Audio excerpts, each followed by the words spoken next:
नमस्कार साथियों, मैं रण विजय @कड़वा सच 1309 में आप सभी का स्वागत है। जैसा कि आप सभी लोगों ने देखा है कि पिछले 7 साल से जिस तरीके से योगी आदित्यनाथ जी को कमज़ोर करने की कोशिश की जा रही है केंद्र में बैठे हुए अमित शाह के द्वारा, ये किसी से छुपा नहीं है।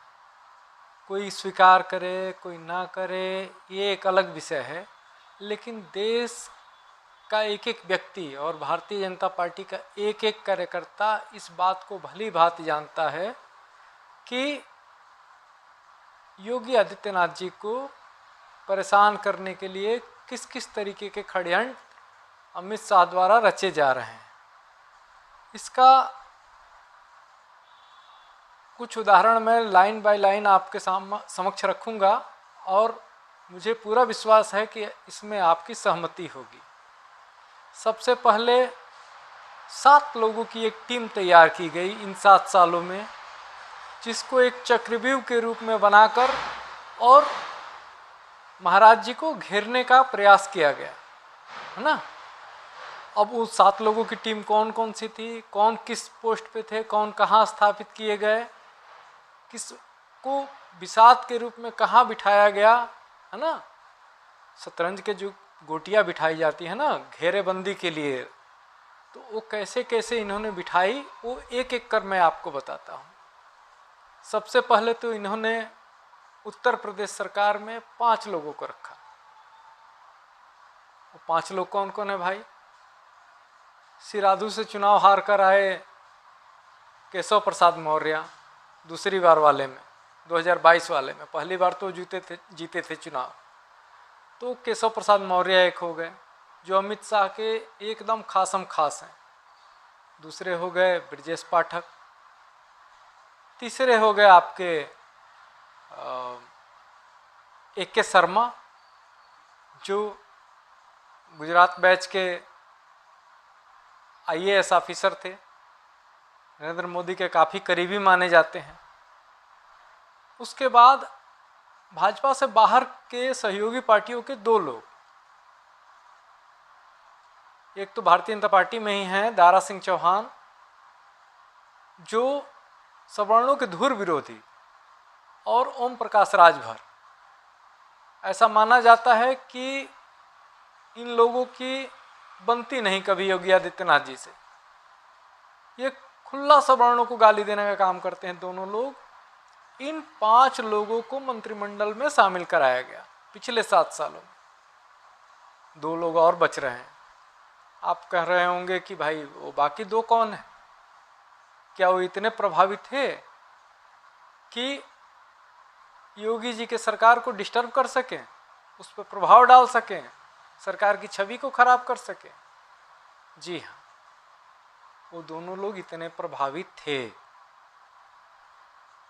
कौन कौन है भाई इसमें? 2 लोग।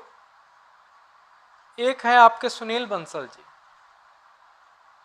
एक सुनील बंसल जी जो भाजपा के राष्ट्रीय महासचिव और उत्तर प्रदेश के प्रभारी के रूप में भेजा गया। इनको सारा ताना बाना बुना जा रहा था, बस उसका एक ही लक्ष्य था,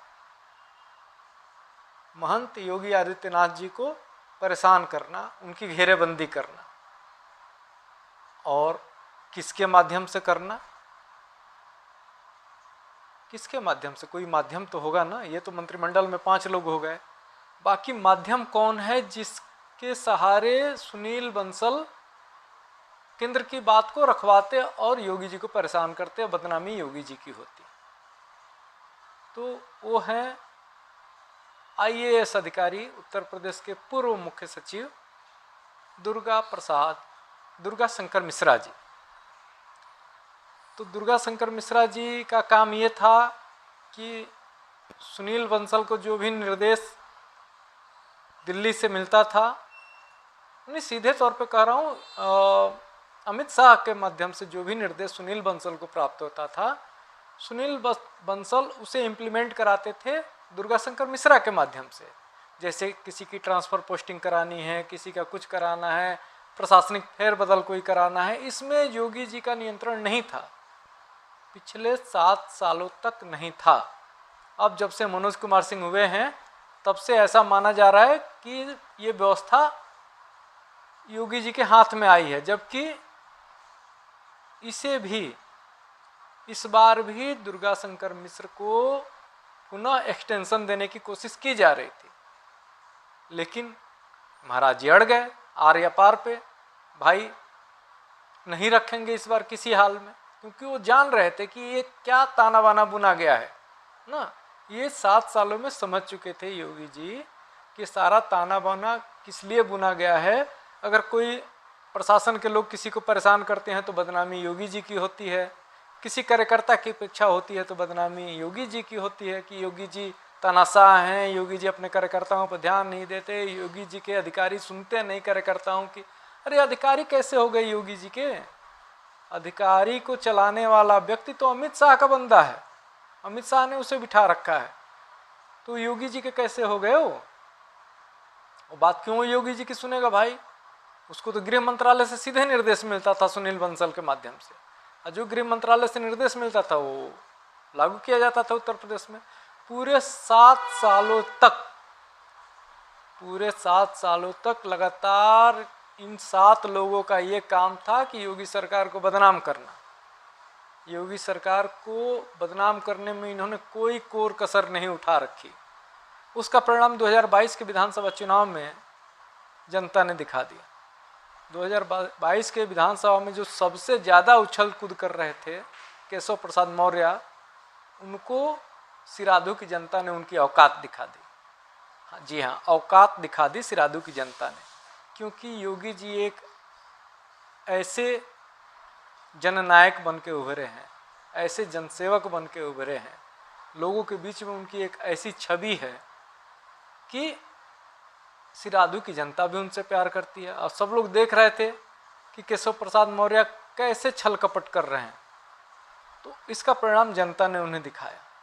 अब भाई अमित शाह को योगी जी से क्यों बैर है?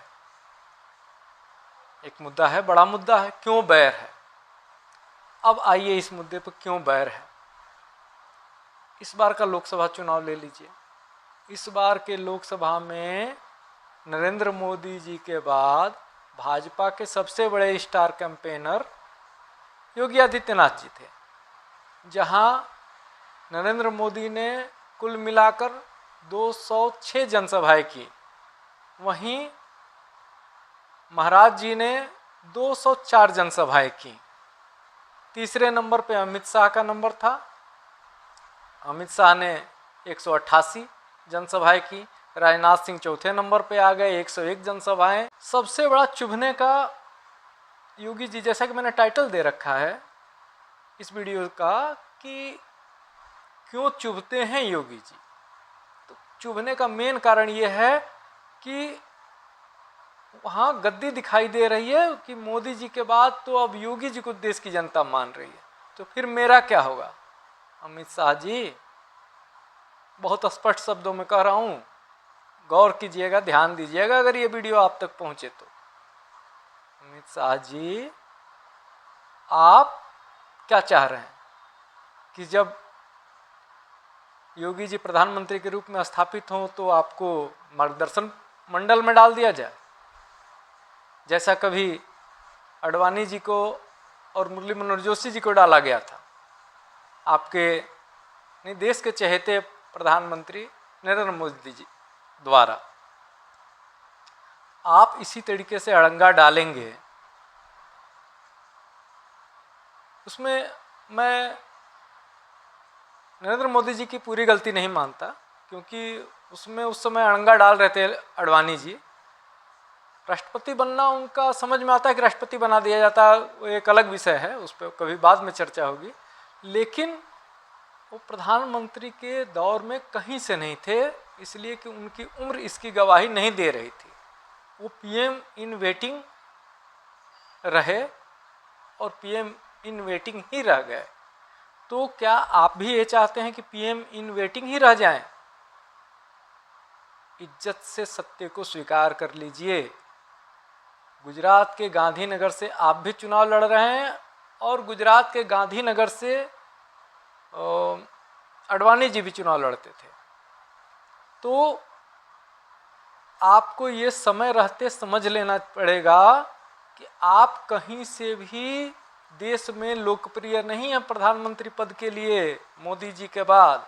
आपको स्वेच्छा से, अगर फ्यूचर अपना अच्छा देखना चाहते हैं तो आपको स्वेच्छा से बिना किसी बात विवाद के निर्विवाद रूप से महंत योगी आदित्यनाथ जी को अगले प्रधानमंत्री पद के लिए स्वीकार करना ही पड़ेगा, अन्यथा